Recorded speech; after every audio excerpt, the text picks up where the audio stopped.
किसनवा के सुनी है पुकार हो, भैया हमारे लोग और विचार हो, भैया हमारे लोग और विचार हो। गौरव किसनवा के सुनी है पुकार हो, भैया हमारे लोग और विचार हो।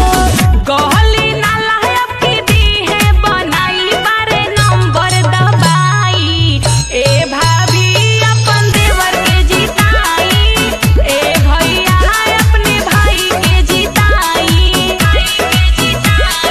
पवन भैया जिंदाबाद, जिंदाबाद जिंदाबाद सरकार की जनता जिंदाबाद, जिंदाबाद जिंदाबाद कैंची छाप जिंदाबाद, जिंदाबाद जिंदाबाद पवन भैया जिंदाबाद। जिंदाबाद जिंदाबाद